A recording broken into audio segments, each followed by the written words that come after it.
All right, I'm Tribune editor Aaron Falk here with Kevin Reynolds. Kevin, the Cougars are 2-0 after a pretty easy win over Stanford on Saturday night, but it's sort of a mixed bag, it seems, right now. What did you see defensively, which obviously Jay Hill's unit, the standout of the night against the Cardinal?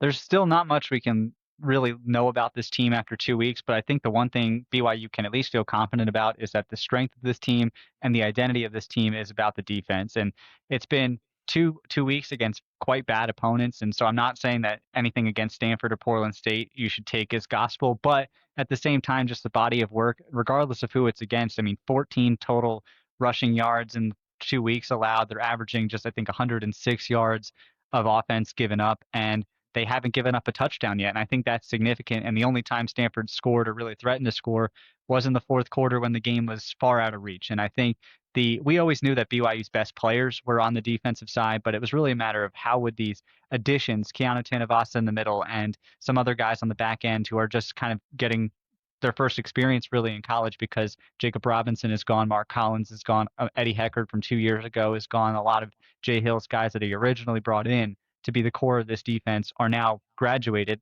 gone. And so how would these new guys and these transfers really be able to take up the mantle of that? And I think we're seeing that this defense probably got better from a year ago in a lot of key spots. I mean, you look at the run defense is where I look up the middle, and they're not even doing this with Justin Kirkland, who is the Oklahoma State transfer they brought in, who's about 330 pounds. So they're doing this a lot with Keanu Tanavasa and kind of mixing and matching. John Talmoipeu is in there right now, but you're seeing them get pressure. At least this week, they got a little bit of pressure and they're able to stop the run. And that I think makes things a lot easier for guys like Trey Alexander on the outside. And we're seeing Tanner Wall play quite well in the back end. And the other guy I think we do need to talk about a little bit is a second-year guy, Falatau Satawala, a local kid who was originally committed to Utah. And I think he's significant, not just because he had a safety and interception yesterday, but I think he's significant because what he represents for Jay Hill's defense. And Falatau Satawala was, I think, one of the first guys who really we saw was committed to Utah, flips to Jay Hill's defense because he believes in what BYU's defensive identity can be. And for so long under Kalani Sitake, it was like, do guys really believe? Are they getting a high enough recruit on defense? And now you're seeing a high profile in-state player commit to BYU's defense, and now you're seeing BYU reap the benefits of it. Yeah, it's a certainly a shift, it seems. And you mentioned just sort of how many guys have left and graduated over the last year, and yet probably not surprised given all the talk that Jay Hill did in the offseason that this is a better defense. I mean, how have they been able to retool so quickly? I think Keanu Tanavasa and what they've done in particularly in the middle of this defense really helps out because if there was one weakness to the defense last year, I think it was being able to just be a little bit stout in the middle. And they had some games where you definitely saw that teams were able to run on them. Colorado, we always remember Colorado as this game that BYU and Jay Hill particularly really stamped his mark on BYU as kind of announcing it as this is a very good defense in the Big 12. But the thing about Colorado is they didn't have any running ability at all. They never ran the ball throughout the entire year. It was entirely a Shador Sanders and kind of a mix and match of Travis Hunter offense. So it makes a lot of sense in theory why BYU was very good in that game because it played to all of BYU's strengths. They were very good in the pass game, but it was the run game that was always the concern. And now I think you're seeing BYU at least through the first 2 weeks, really be able to stop the run consistently. And I think not only that, Jay Hill has always talked about how he wants to be able to pressure the quarterback a little bit more. And that was another, I wouldn't say a weakness, but they just didn't get after the quarterback a lot the last 2 years, particularly. I mean, I think they had 12 sacks or something around that last year, maybe a little bit more, but it was towards the bottom, I think, of the Big 12 in terms of how much they were actually getting to the quarterback. And yes, it's Stanford, but you see Keanu Tanavasa get a sack yesterday, and you see BYU consistently bringing pressure against a quarterback, and that just helps out so much on the back end. And I think even then we're seeing this. I think it does need to be said probably again is Justin Kirkland was supposed to be a huge part of the middle, and he is not there yet. And I'm not sure if he'll be back for East Carolina, but should be back by Big 12 play. And if you have Keanu Tanavasa and him and Justin Kirkland in the middle, which is what Jay Hill kind of envisioned as being really the foundation of where this defense is outside of the linebackers, I think BYU's defense probably could get better going forward. on the flip side, offensively, there were maybe some glimmers of hope, and also a bunch of stalled out drives. What do you think of Bear Bachmeier in his first start against a power forward opponent?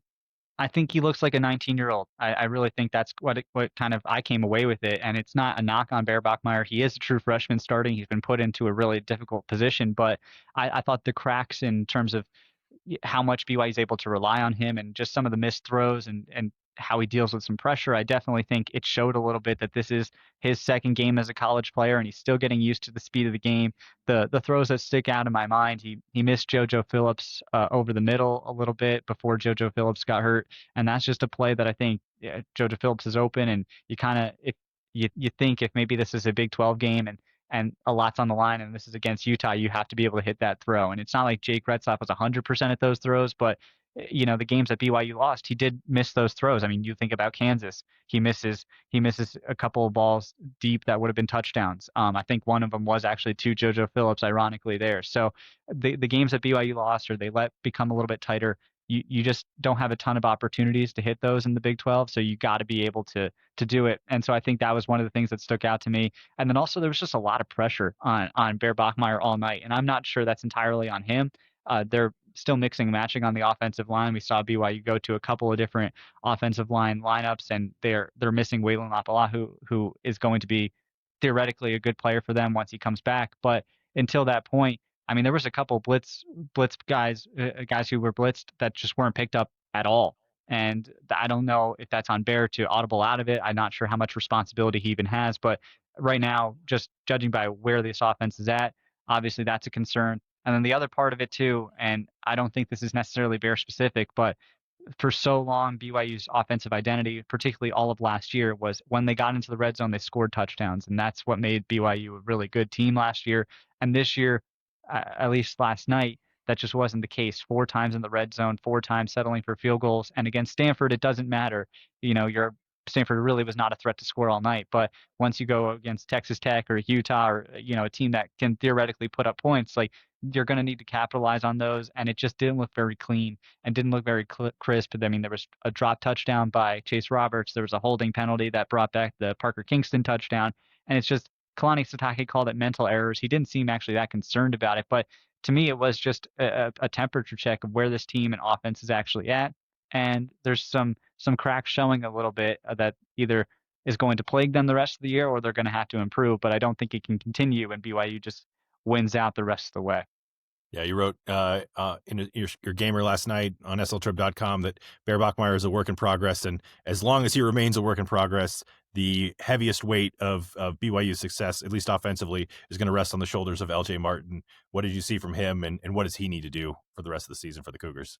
Yeah, there's really only one guy I think you can rely on at this point and just pencil in as that what you're going to get from them, and that's LJ Martin. He has another game of 100 plus yards. I think he had 110 on the ground, and he probably accounted for 119 because he had that little screen pass too. So, but LJ Martin now 130 yards last week, 100 plus this week, and he's already got I think 30% of what his production was a year ago. I think he was around 700 yards on the ground. So obviously he's made individual strides, but I think the place where LJ Martin is changed the most from last year is how much they're going to put on his shoulders to be able to move the offense. Because when he was running the ball, you saw BYU was able to move the chains. I mean, you look at the first half, he has a 47-yard gain and an 11-yard gain where he kind of sets BYU up for a touchdown, and Bear Bachmeier is able to just kind of run it in. And then the second half, same thing where he is able to pick up a first down when BYU's punt, and they're able to set up a field goal because of that. But when BYU goes away from him, I think we see the offense, at least for now, stall out a little bit. I mean, there was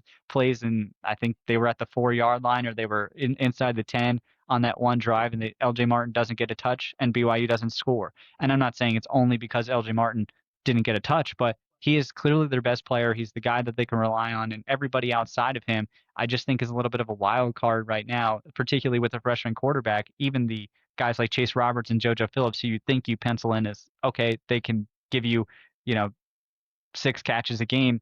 I think it's just really hard because they're so dependent on Bear Bachmeier. But as long as BYU can run the ball, that's what they know. And Aaron Roderick kind of mentioned this in the beginning of the year. He said if there's one thing they know, it's that they're going to be able to run the ball. And right now, I think it might be the only thing they truly know. And I think it might be the one and only thing. BYU actually drops some votes in the poll this week after a win. We know late night East Coast bias seems to Yeah. be an issue, but also we just haven't seen much in terms of competition going into a bye week. How long before we see BYU really face a test that can teach us something? Do you think? I mean, looking down at the schedule, I think it actually could be Utah. As crazy as that sounds and how long that runway is. I mean, East Carolina is on the road, and you never know. East Carolina, I think, put up 55 points this week, but at the same time, like BYU should beat East Carolina. It should be a disparity in just the talent on both of those rosters. And then you look at the opening couple of games of the Big 12, and it's not that hard for BYU. Colorado has looked vulnerable. West Virginia has lost yesterday.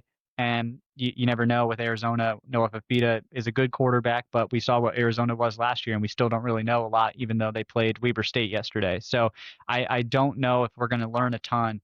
And in all three of those games, in theory, BYU should be able to run the ball and rely on LJ Martin and still be able to come out with a win and just kind of hope that Jay Hill's defense kind of holds serve. And that's kind of the formula. I mean, if there's one thing we know through the first 2 weeks of the season, it's that the identity of this team isn't Bear Bachmeier. The identity of this team is probably just, can Jay Hill's defense hold them to basically under 10 points or as little as possible? And can LJ kind of just keep churning out the clock and get BYU into scoring position or maybe score some touchdowns himself?